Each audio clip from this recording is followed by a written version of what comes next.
Hey, Hi, Mike. Heather. How are How you are you? doing? I'm doing good, thanks. What's new with you?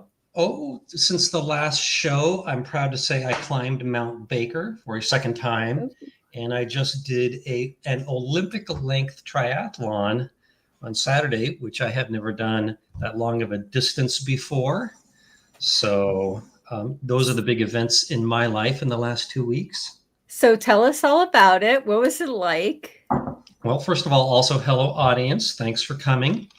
And well, to start with Mount Baker, Mount Baker is I believe, the third highest mountain in Washington. And it's also, I believe, the third high. eh, I think it's also the third highest of the Cascade volcanoes in the United States. So it's this big, looming, beautiful volcano that's easily visible in northern Washington. Um, so I climbed it before and loved it. And my group from Las Vegas had planned to do this like 6 months ago, and I jumped on the trip. And yeah, happy to say I did it again. It went well. It was a little crowded because I did it on Fourth of July weekend, but nevertheless had a great time. And the story of the triathlon is this is an Olympic length, which is longer than a sprint, which is half the distance of an Olympic length. So I should look this up real quick. I wrote it down somewhere, but in an Olympic length, I believe is about 2 kilometers of swimming, about 25 miles of biking, and about five of running. So, Wow. and so to be honest, out of 165 people who finished, I was 156th, but I am old. These other people competing with me were these extremely fit people in their 20s that had no body fat. And, triathlons are the kind of thing that most people either don't do at all or they're completely addicted to. And their whole life revolves around them. And but also they wrote your age right on your calf, so I could clearly see everybody's age, and 25, 23, 28. There's no way a 60-year-old can compete with that, but I was proud to just have accomplished the thing. And you know in my opinion, I had a decent time of, I think, 4 hours and 18 minutes. So that's That's really amazing. thank And you. keep in mind, too, there are 20 and 30-year-olds who never have climbed a mountain, are never going to do a triathlon, probably can't jog a mile. So you're You're doing pretty absolutely good. right. And kudos to those who do. But I'm in better shape now than I was at 25. But yeah. So thanks, Heather. That's exciting. Yeah. So do we have any magic tricks today? Yes, we do. All right. Sweet. Let me try to. All apologies if I've done this one before, but this is one of my. This one is so easy. Um, that it's worth doing twice. Okay, this is such a mess. Okay, I'll try to get as much space as I can. Okay, you can see my hands here. All right, Yeah. so you can use ordinary cards for this one, and I hope the camera can see this. We can So, kind of see it's a little okay, bright. so let me take the jokers out. Um, okay, and let me give them a shuffle.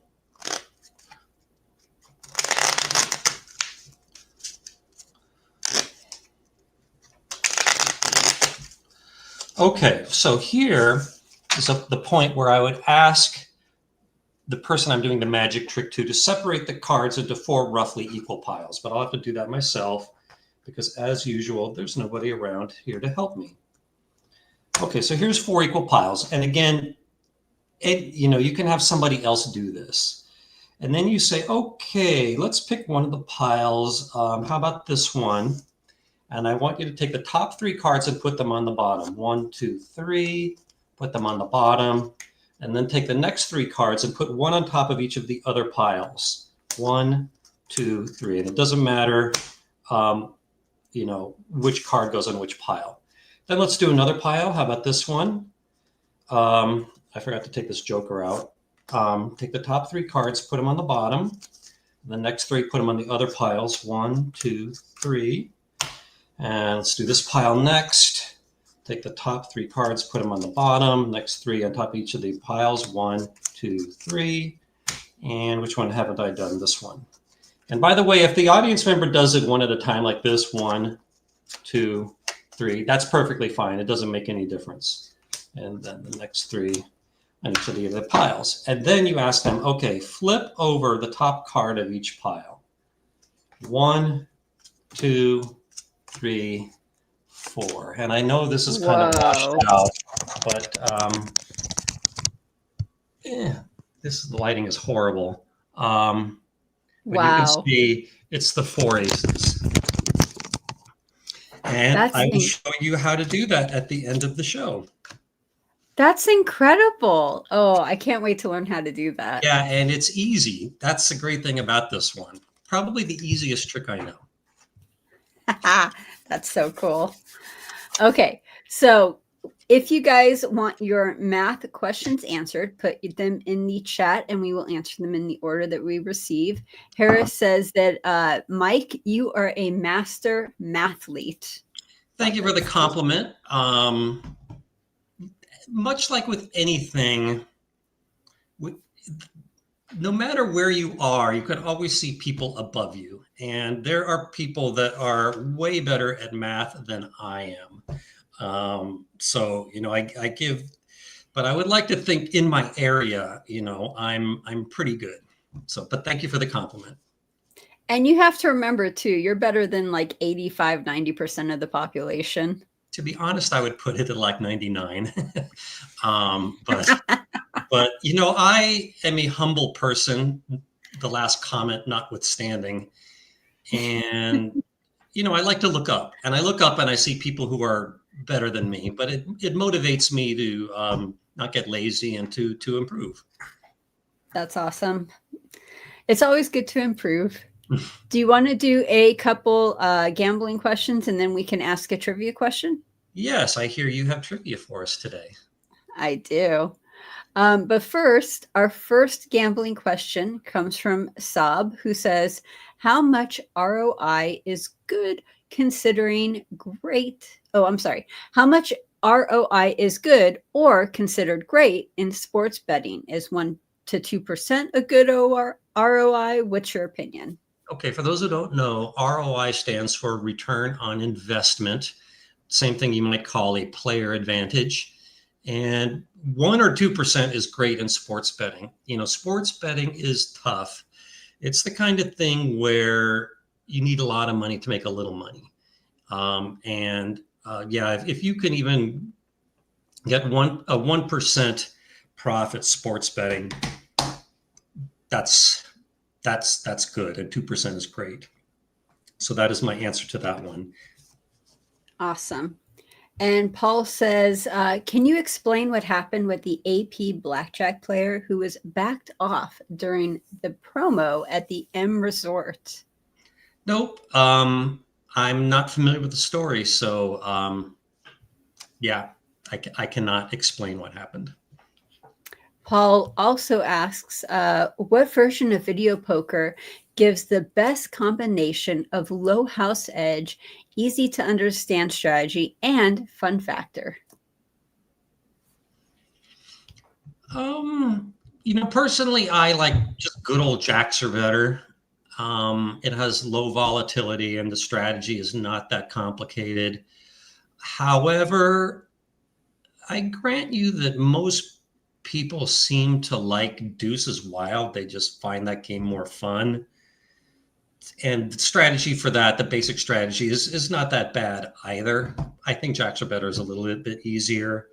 So, I tell people if you memorize just 2 video poker strategies, it should be a jacks are better strategy and a deuces wild strategy. So yeah, that's my answer to that one. I can't, you can't pin me down to one or the other.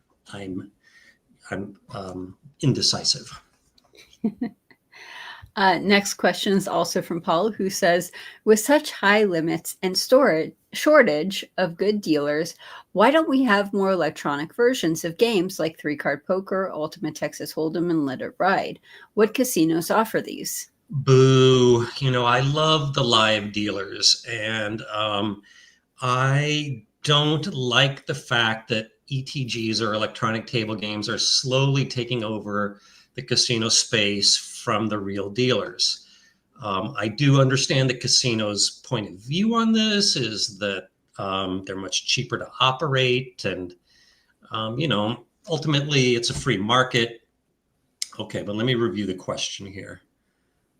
Well, the reason you don't have more is there's still a lot of people like me that will only play with a live human being. That it's just not that fun to play against a machine.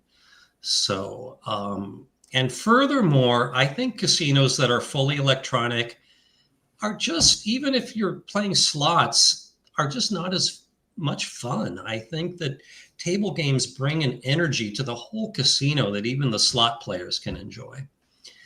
So yeah, so that's my answer to that one. Since you were a dealer, Heather, do you have anything to add? My first question to you, and yes, I do have something to add, is have they put more in? Because I know in the 2000s area, like 2004, 2005, they tried it, but it was not successful. Have they gone back to trying it? Well, during COVID, the casinos took out a lot of live games and put in ETGs. And maybe they thought it was in the interests of safety when they reopened and they would switch back. But much like getting rid of the buffets, I think they just liked the change and just kept it that way. And a lot of casinos in Vegas went slots only, like the Casino Royale, and just never went back. Okay. In 2004, I know they tried it, but nobody sat down on it. Like it wasn't making any money. And it's ridiculous. You only have so much square footage in a casino. So it's ridiculous to take out a game that's making 30,000, 50,000 a month and putting in a game that's not even making close to that, like financially speaking. Yeah. So, well, the players have become accustomed to them. And, much like things like 6-5 blackjack, the casinos don't like a huge change all at once, is they like to wean players on a change that is not good for them.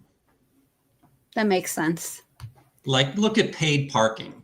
When that started, everyone was just so angry about it, but we all got used to it. And, now it's just something we begrudgingly do, because what choice do you have? You don't have any choice. There's no more free parking on the strip. I mean, I remember when Hooters used to be free parking, Venetian used to be free parking, when you could do free parking, and all of those have changed, and now you have to pay for parking. I think the Treasure Island is still free. Oh, that's good. Someone correct me if I'm wrong. So kudos to the Treasure Island. And I know some people park at the fashion show and then just walk to the casinos. Yeah, that's another option. Including me. I will do that well, the Treasure Island is right next to the Fashion Show Mall, but nevertheless, if I need to go to somewhere in the North Strip, I might do that. Oh, and by the way, the Sahara, I believe, is also still free. I'm pretty sure. I do want to do a finger wagging of shame at the Stratosphere. Even they went to paid parking, and it's not worth it to pay there. Not at all. Okay, so our next one is from Saab, who says, I think this is more of a comment. In Pai Gow Poker, can we use the martingale or any progression strategies, as most of the hands are a push? It's a question. Well, of course you can. And, my quick comment about betting systems in any game is that they are all equally worthless. So just, if that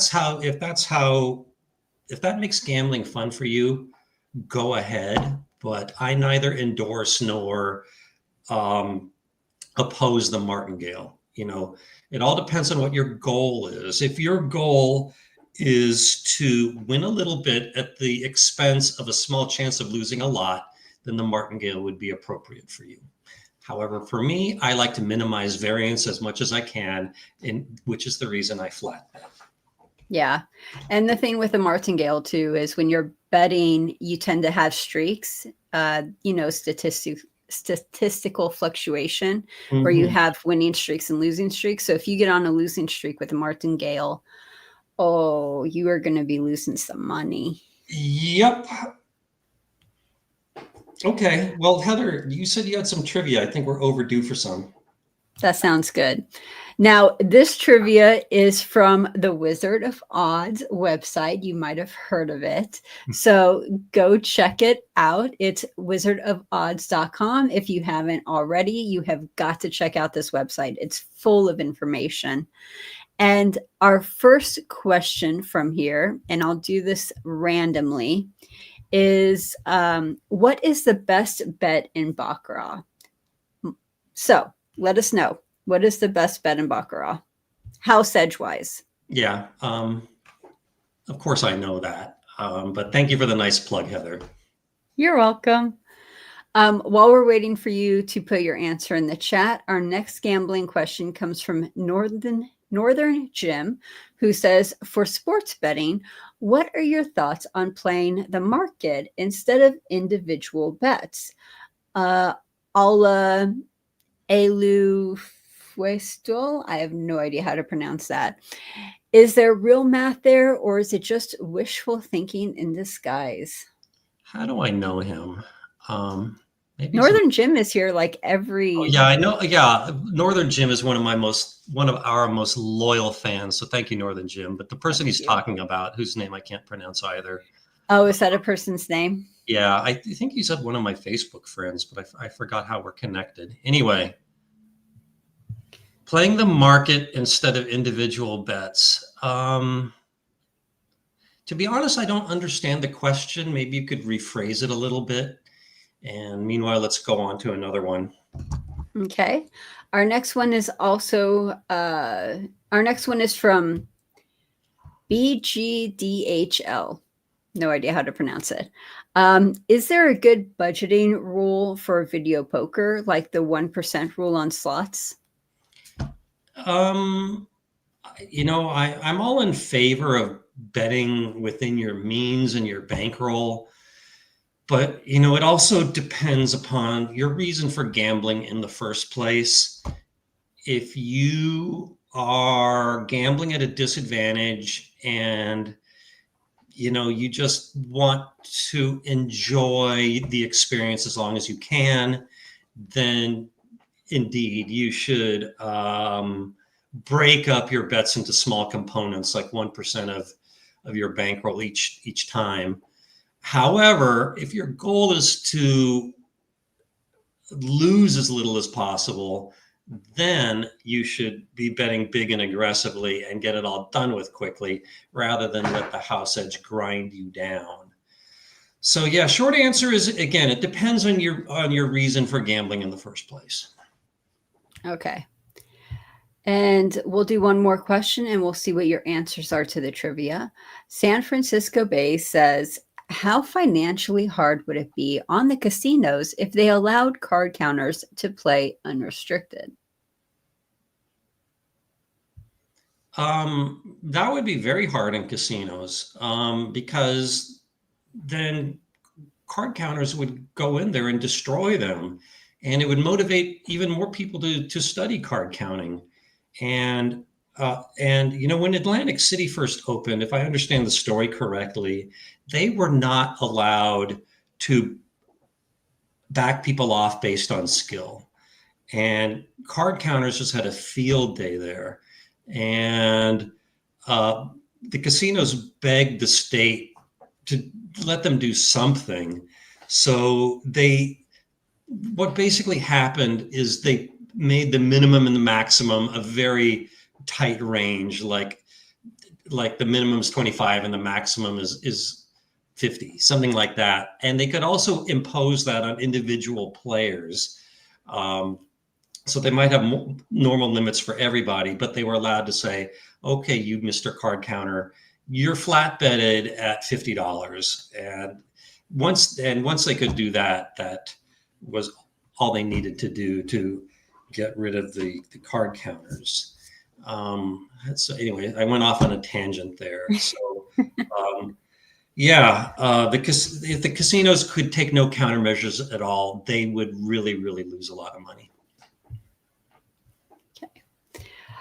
So let's see what the answers to the trivia question are. And a lot of you got it right. The first person to get it right and our winner is Northern Jim Banker. Whew. Yay, Northern Jim. So, Mike, do you want to explain to people why Banker's the best bet to play? Well, the banker basically has a positional advantage over the player, is the banker can see what card the player drew. And even though there's no free will in Baccarat, the strategy that the banker follows is what he is supposed to do. So, and even though the banker has to pay a 5% commission on wins, it is still the better bet than the player. So, you know, but the short answer is that's just what the math says. And what's the house edge for banker? It is 1.06% as compared to 1.24 on the player. Awesome. And when I was dealing casino games, I was taught that there's more banker hands that come out than player, and that's why we have to have a 5% commission on banker. Right. You know, that's the short answer, is the banker just simply wins more. But why does the banker win more? It comes down to that positional advantage that I mentioned before. Gotcha. Okay. So our next trivia question is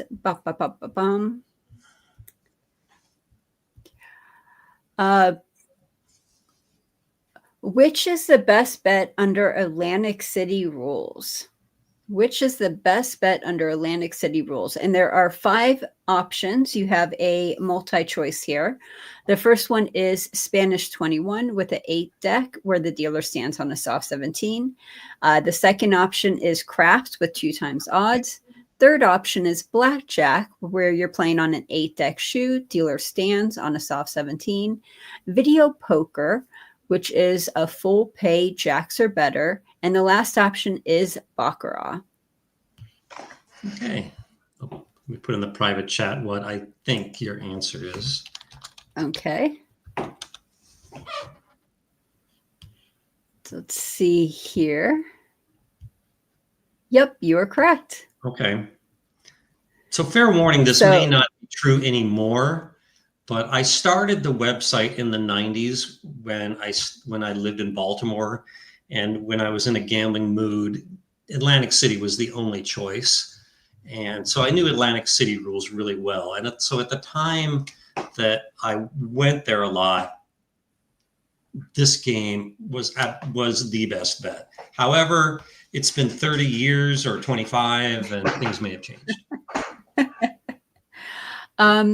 So if you guys, while we're waiting for you to put down the answer to that trivia question, if you have any questions about gambling for Mike, or actually about hiking mountains or triathlons, go ahead and put it in the chat. And our next question comes from Mike Fixes Things, who says, I invented a casino game and did the mathematics with 6 different pay schedules to offer casinos a variety of house edges. How many house edge options should I offer a casino? 6 is plenty. I think just having 3 is enough. And, you know, it wouldn't surprise me if they all pick the stingiest one. Yeah. But, you know, like I said, 6 is fine, but I think 3 is enough. So do you think you should go to the casino saying, like, here's my 3 options. 1 is the lowest house edge, 1 is the highest house edge, and 1 is right in the middle? Yeah. And, you know, I have worked with so many game inventors, And they all tell the same story: is when they offer the choice to the casinos, they always pick the stingiest one, and sometimes even the stingiest one is too liberal for them. So yeah, be prepared for the casinos to want something real stingy. And what would that sweet spot be for house edges? Well, I think that looking at it from the game developer's perspective, if it's a game that's very skill intensive, I tend to think around 1% is a good number, because the players will lose way more than that due to mistakes. But if it's a game that's just pure luck, then, or the strategy is pretty obvious, then I would probably say the house edge should be a 3 to 5%, depending on the speed of the game. The slower the game, the higher the house edge should be. But and the choice that the casino table game managers have, and slot managers, whether to shear the sheep or to slaughter it, they usually prefer to slaughter it. For online casinos, they prefer to slaughter it? Land-based casinos. Everybody, every casino. The only exception might be like a locals casino that's in a very competitive market. There you can't be too stingy, because players will start to feel it and go to the other casino. But in an environment like Las Vegas, you want to slaughter that sheep while you have it in your doors. Okay, so our next gambling question comes from Dalbrixon, who says, in craps, I know your favor is taking full odds. However, if your aim is to accumulate player points, is that based on the size of the pass and come wagers, or the total wager, including odds? Okay, most casinos do not count the odds bet in terms of your average bet. So if you are playing for the purpose of accumulating points, most of the time you should not bet the odds, which I know is completely contrary to my usual advice. But that it's just true, and there have been situations where I was playing to build up Theo at casinos that didn't count the odds in your rating. And, it was very painful to not bet the odds, but I didn't. And, you'll get some ridicule from smart players, and you have to keep your mouth shut, because if you say, I'm playing for a good rating, it just makes you, it'll raise all kinds of red flags. And, you want casinos to think you're just a recreational player if you're actually an advantage player. Okay. And, I would say that 95% of casinos do not count the odds in the rating. And that's because the odds have a 0% house edge? Exactly. So why should they reward you for making the bet? Right, because they're not making any money. Yep. Our next question comes from Technics, who says, does an ASM or a dealer that does a poor job of randomizing the cards while shuffling have any effect on the RTP and blackjack? Not for the recreational player, but for an advantage player, this can be a very lucrative opportunity if you can, if a clump of cards does not get sufficiently broken up. So, so where are my cards, for example? So let's say that you have these 4 cards in a row, and the dealer does not break up this order. So if you see the 9 of spades, Queen of hearts, and Jack of spades come out in that order, then there's a really good chance that ace is going to be next. And if it's a new hand and you're going to get the first card, that's the time to really shove it out there. So yeah. So again, for recreational players, makes no difference, but for advantage, for players that are shuffle trackers, it's huge. Okay. Okay, cool. So let us check out who got the answer correct for the trivia game. And again, the question was, which is the best bet under Atlantic City rules? And the winner of that is Harris, who said Spanish 21. Yep. Good job. Yep. So when I lived in Baltimore, they stood on a soft 17 in Spanish 21, which is made the house advantage like 0.35%. And even though they also stood in blackjack, it was better and had a bigger effect in Spanish 21 and made that game a better value. And Awesome. but yeah, not that this was asked, but I faced a lot of ridicule from other players playing Spanish 21 there because the Spanish 21 strategy calls for a lot more hitting, like hitting any 12 and 13 against a 2. And other players will think incorrectly you're a total moron for doing that. And you get a lot of backlash, especially from these tough, East Coast people that are, can be rather aggressive and rude. But you gotta play your cards right. So, yep. Okay. But I don't think that they still do that in Atlantic City, to be honest with you. Okay. Soft 17 there. Gotcha. I asked you a question in the private chat. Just go ahead and give me a yes or a no answer. I prefer that question not to get asked. So okay. Skip it. The next question is from BGDHL, who says, does an easy hold on video poker always suggest the most correct mathematical choice of hold, or how does it compare to basic strategy? Okay. I have seen a lot of internet casinos with easy hold, and it is not that good. I just recently did a video reviewing an internet casino, and they had the auto hold that I don't even think you could turn off. And, it wasn't horrible, but it was also pretty simple and often wrong. For example, let me make a random hand here. A frequently made error that it did, I should always have cards by my side, is this hand.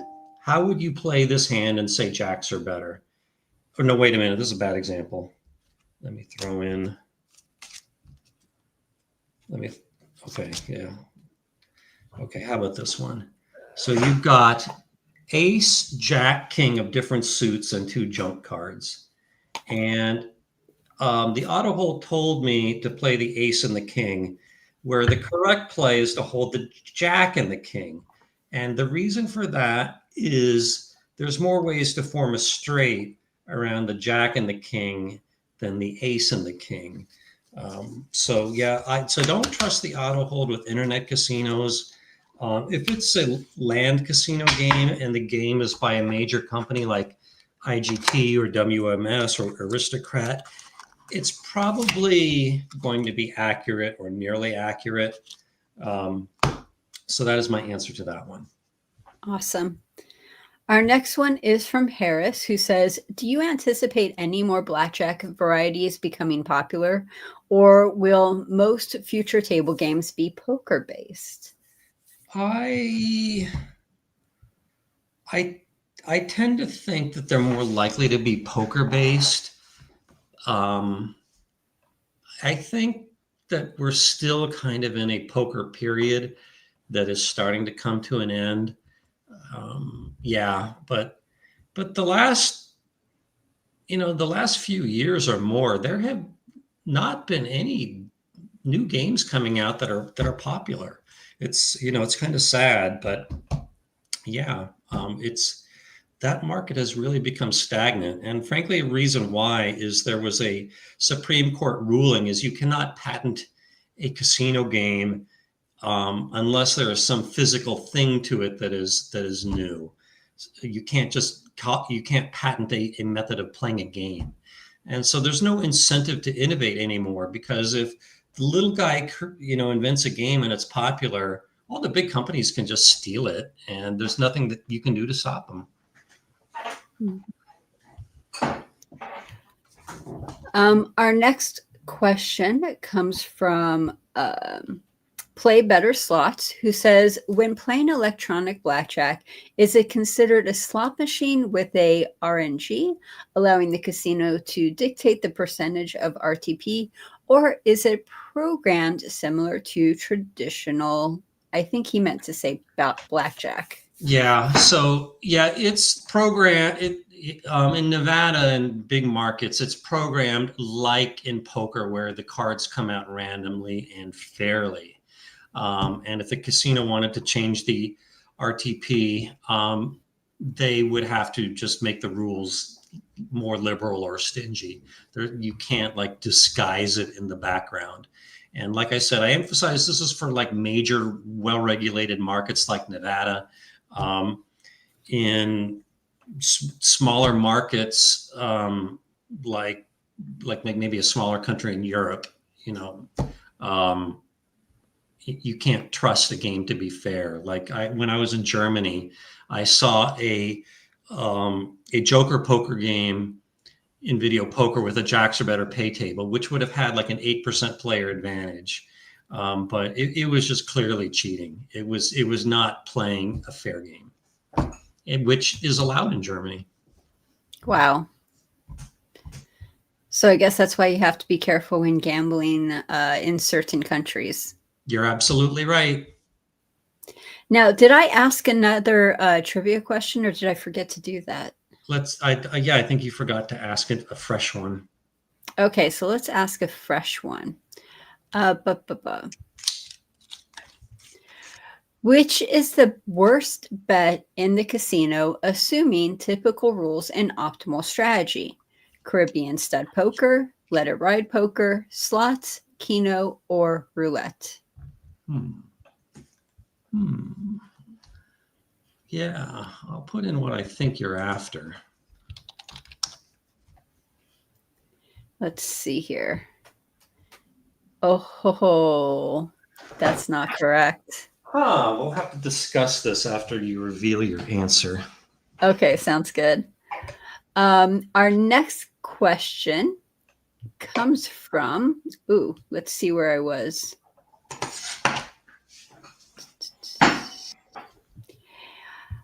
The next question comes from Seth, who says, if you can afford doubling your bet 15 times in a row, should you?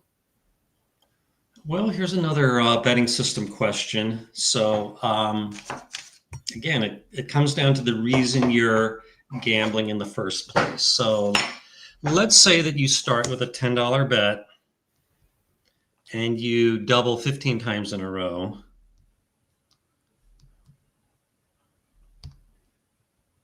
Then you would now have $327,680.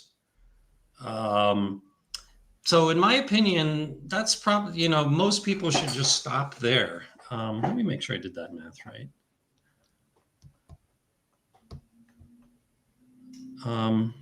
Yeah. So, however, if $327,000 is not a lot of money to you, and you're Jeff Bezos, and just do what you want. It depends on your reason for gambling in the first place. But if you are trying to say hit $1 million or go bust trying, then you should double it again. In fact, 2 more times to get over $1 million. Now, I've heard of millionaires gambling, but I've never heard of a billionaire gambling. Well, there's a Kerry Packer, Kerry Packer was so wonderful. Biggest George in the entire world. We all love him. I heard he was such a great tipper. So wonderful. So, when I was more actively consulting for the Vegas casinos, they love to get him in. And it was partially because he was so generous with the tips that it was just really good for dealer morale. But there's an example of I tend to think that if he's not at the $1 billion point, he's close to it. Okay. Yeah. Well, he passed away. Oh, I did not know that. You didn't? Yeah, we were all sad about that. Mm-hmm. Yeah. Let's see what the next gambling question is. Chisal, I'm so sorry if I butcher your guys' names, says, can you expound upon how to bet with a pair of twos, both pocket pairs and hidden pairs, for all three raises in Ultimate Texas Hold'em? We get this question a lot lately. The old pocket pairs and Ultimate Texas Hold'em. So to review, in Ultimate Texas Hold'em, you should make the big raise with any pair except for pocket twos. And let me just get my book. Where did I put it? I believe. Let me go run and get my book real quick. Okay. And if you guys aren't familiar with this, Mike wrote a book called Gambling 102. Is that the 4th edition? Is that right? Third edition, which is the purple. The purple one. Yep. Okay. So go buy it, check it out. Great book to read. Thank you. All right. So here is when to make the medium raise. And I'm quoting right here from page 127. You have a 2 pair or better. You have a hidden pair except pocket deuces, or 4 to a flush, including a hidden 10 or better to that flush.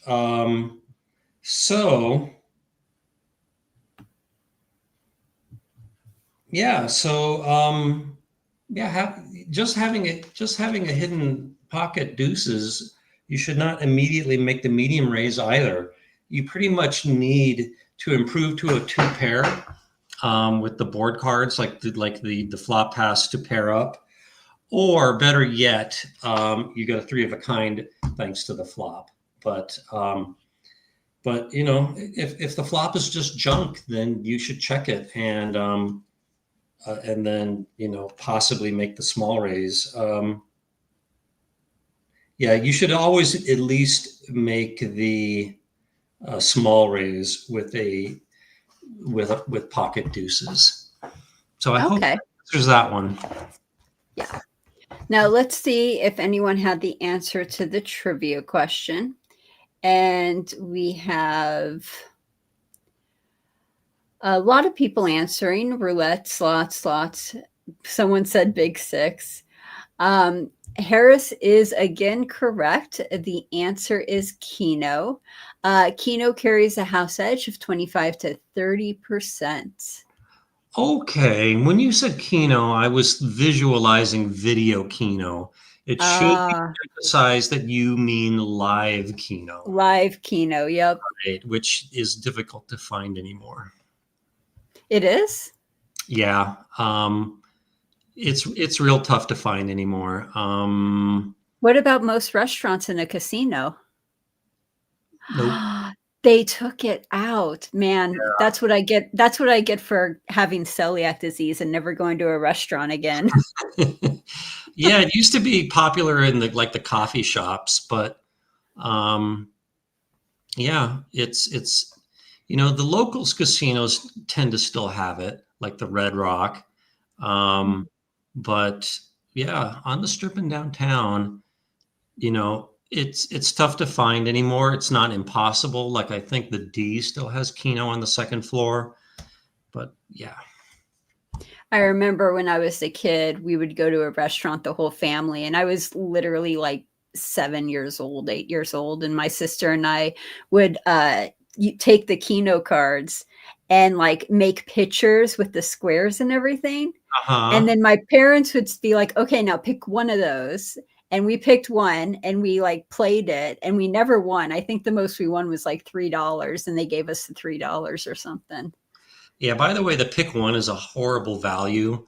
It only pays or the pick one is a horrible value because it only pays 3. So it has a house advantage of 25%. But actually in live Keno, that's about average. But you should never do the pick one in video Keno. But okay. Yeah. Good to know. Sorry. Let's do another trivia question. And this one is, when should you take insurance in blackjack, assuming you are not counting cards? And the options are always, only when I have a blackjack or even money, when I have a blackjack with other high total, or never. Okay. I know you know this one. You Yeah, don't even I'm have to not put even it going to in the put my chat. answer because it would insult myself to have. Okay, so our next gambling question, which is actually perfect because you were just talking about your book. Your book states, and this is from Technics, your book states that the best MLB bets are 10-cent money line bets. Is this only true for odds at the same book, or does the consensus between all books qualify? Um,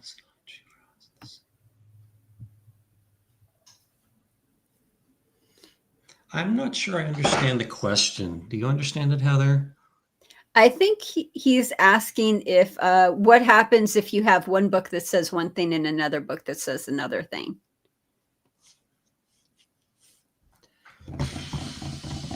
I'm not sure I understand the question, but absolutely.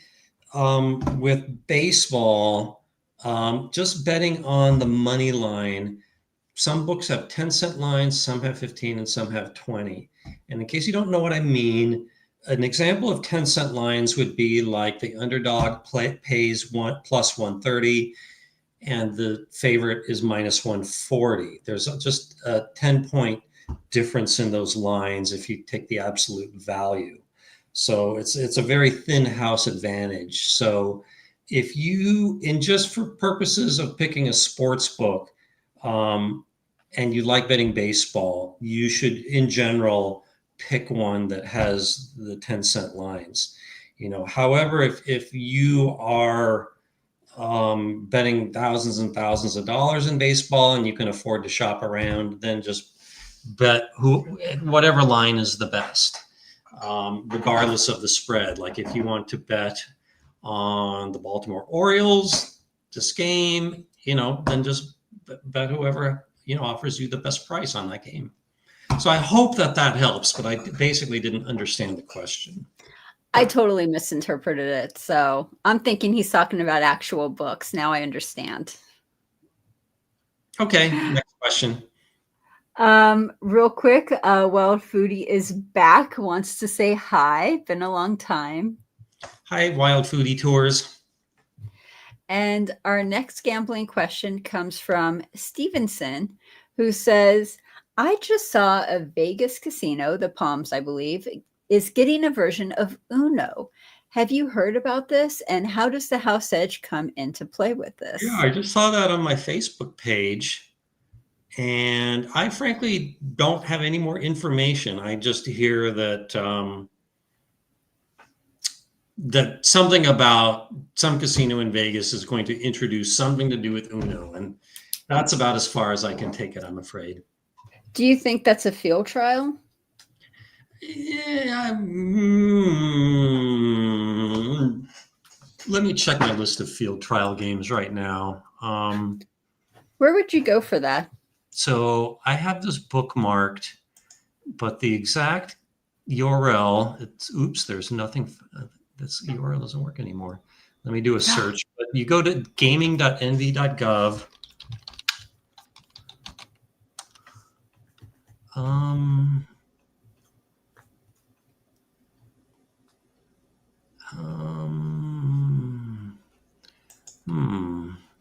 having trouble finding this. They used to announce any game that was on field trial, but there's so few field trials anymore. Maybe they don't even have this page. Oh, I hope you could find it. I would love that link.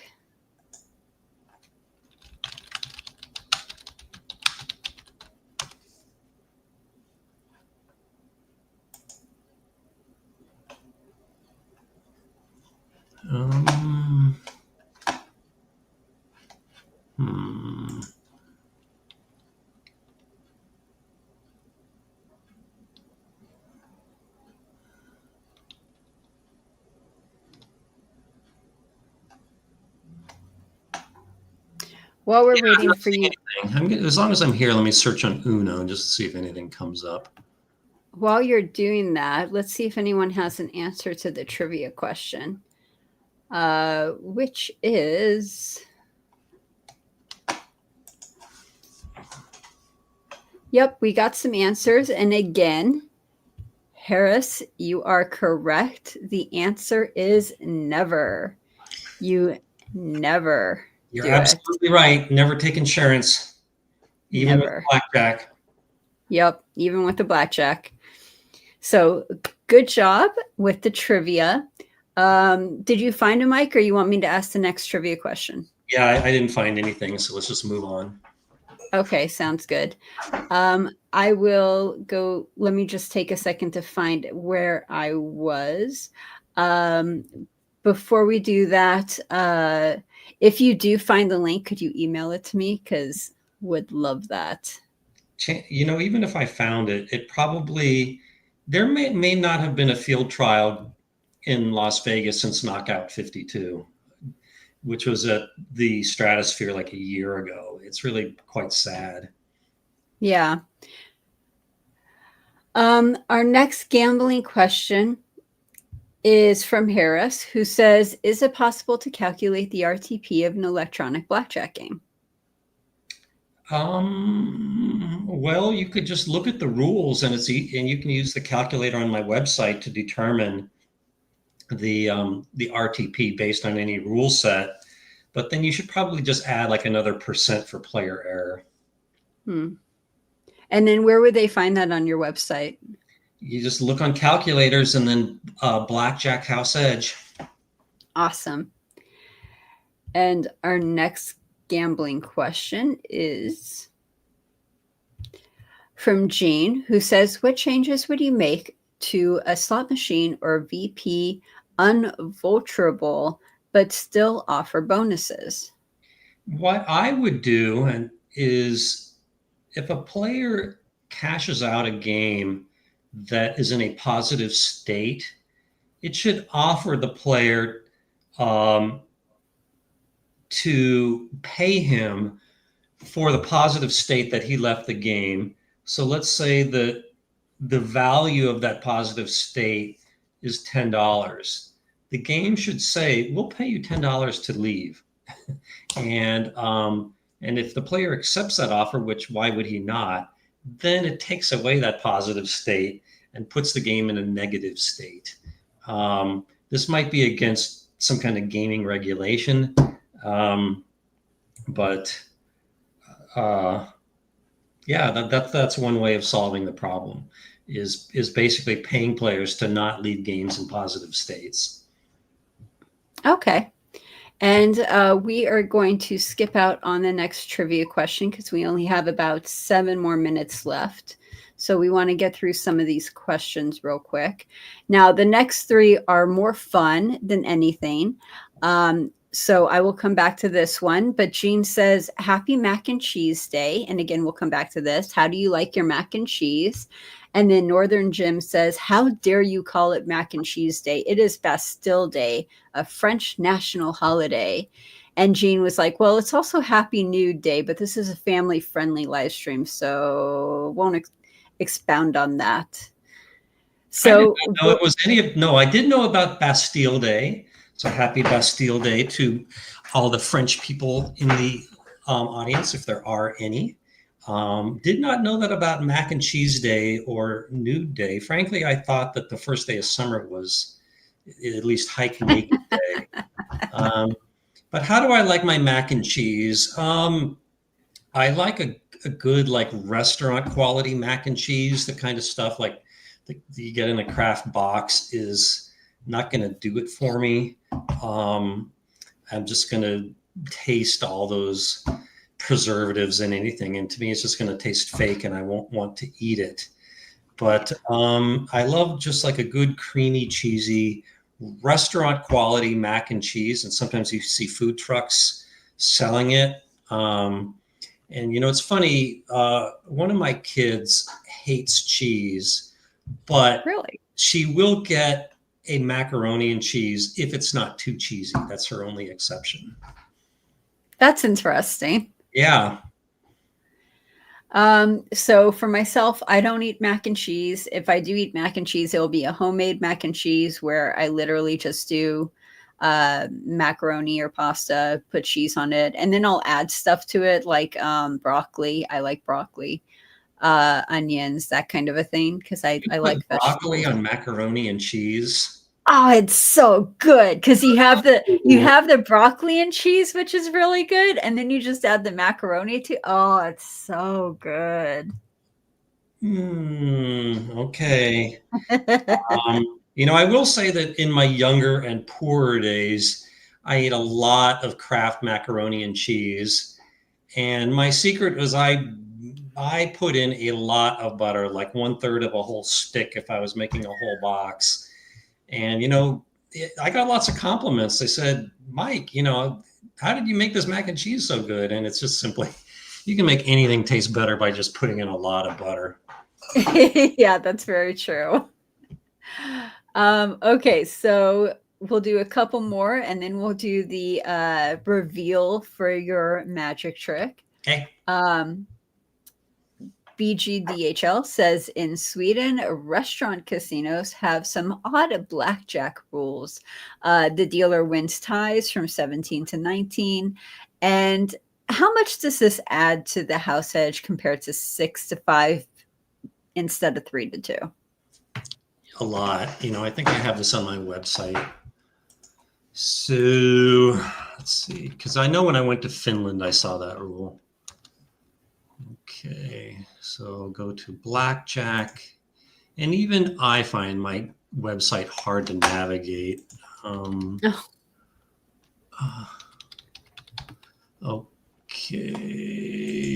Effect of card removal. No, that's not it. Okay, effective rule variations. And then I need to go to the long list. So this is at wizardofodds.com/games/blackjack/rule variations with a hyphen. So this says if the player loses did he say 17 to 20 or 17? Yeah, 19, 17 to 19. Yeah, that costs 5.3% to the house advantage or increases it by 5.3%. So that's way worse than a 6 to 5 game. Yeah. Okay, we have one more question left. And then we have a couple comments, which are awesome. Our question is from Ryan, who says, what's better when playing video poker or slots? Bet at a small denomination with a higher house edge, which allows me more bets, or a higher denomination with a lower house edge, but with less bets for the same budget?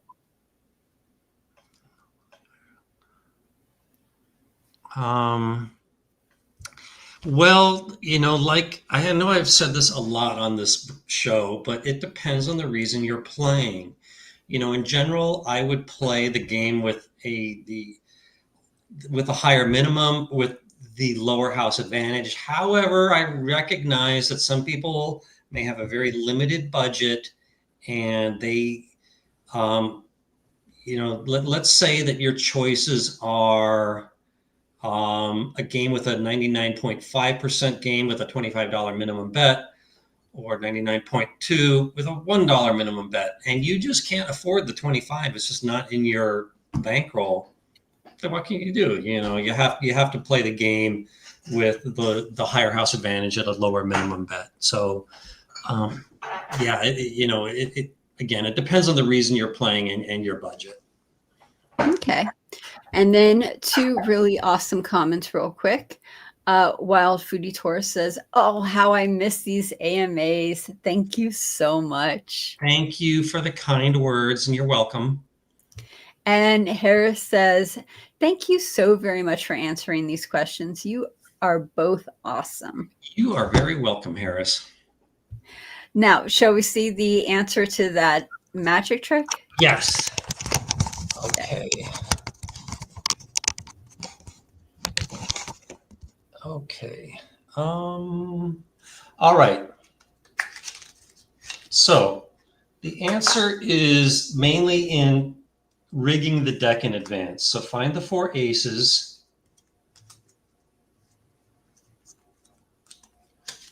And you want to put those on the top where, you know, with the deck being face down. So here's your 4 aces. And you might say, oh, I thought you shuffled the cards at the beginning. Well, I did. So what I like to do in general is I like to fan out the deck and say, okay, let me take out the jokers. So that gives the audience a chance to see that it at least looks like a random deck. So here I took out the jokers.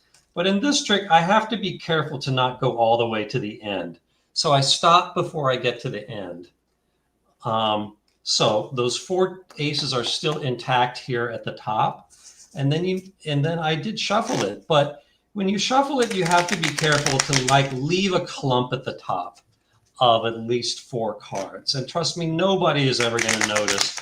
But you do have to be kind of a good shuffler to control that.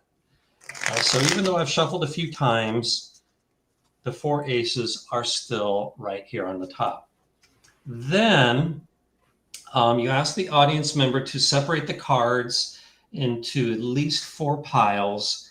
And you have to kind of control this a little bit to make sure they do it properly. Like sometimes you see the audience member will do this and then they'll say, no, let's switch some more here. No, you can't allow that. And if they do that, then you may have to just start over or correct it. So they're probably going to do something like this, but no matter how they do it, you have to keep track of which pile previously was on top. In this case, it is this one, has the 4 aces. So then you do what I just showed you, but the stack with the 4 aces you have to do last, and you cannot let the player pick. You have to make it look like a random choice. Like, let's just start with this one as if you're just picking randomly, but you're not. How about this one next? 1, 2, 3. 1, 2, 3. Okay, we haven't done this one yet. So you make it look very arbitrary. Okay, I think this is the last one. 1, 2, 3. So just mathematically, is what happened is along the course of the way, you added 3 cards to the top of this one.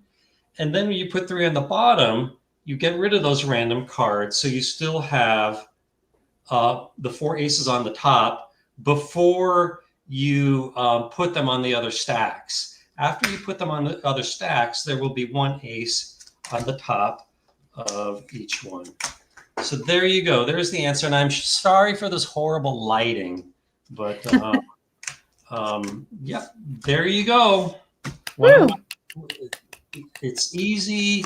It works well. Yeah, one of my favorites. You know, as a magician, though, it's a little bit too easy. Like I kind of, I like to do something that's a little bit challenging for me as well.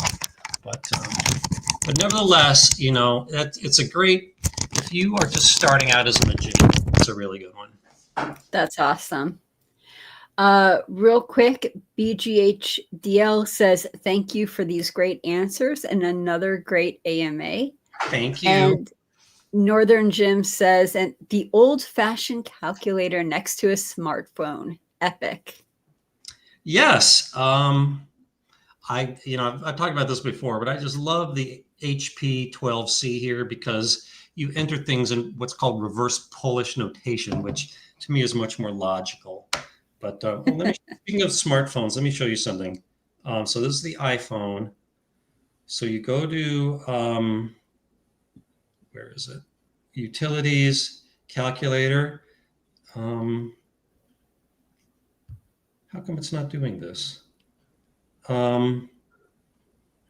Maybe. It used to be that if you held it this way, it was like a very simple calculator. And if you flipped it, it became one with lots of buttons. But in my case, it's always the same. Anyway, never mind. Wild Foodie says, that was an awesome card trick. I'll have to learn that one. Thank you. If you guys didn't get your questions answered, please join us on the next live stream and ask your questions early. The earlier you get your question in, the more likely it is that we are going to be able to answer it for you. When is the next live stream? Okay, so it's July 14th right now. How about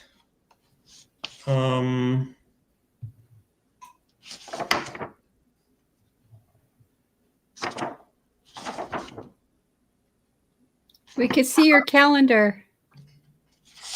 you know, I know this looks kind of like a kid's calendar, but when I moved, I forgot to bring my calendar with me, and this was the only 2025 calendar I could find. But it was half price, and I like a calendar that has nice big squares for you to write things. Yeah. You know, like there was another trivia calendar in the same bookstore, but practically the whole square for each date was taken up by a trivia question, so I couldn't write down what I wanted to do. Okay, so how about August 4th? Okay, sounds good. So we will see you guys on August 4th, Monday at 3 p.m. Pacific Standard Time. And thank you for another great episode. I see that my calendar says that's a civic holiday in Canada. Do you know if that's Canadian Independence Day? I have no idea. I tend to think their Independence Day is close to ours. Let me look this up real quick. I have no clue.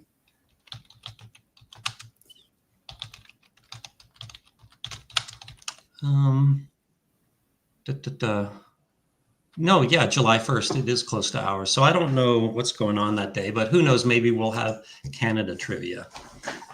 That sounds fun. And Northern Jim says it is, July 1st is Canada Day. Yep, you're right about that. Okay, so what happens on Canada Day? Like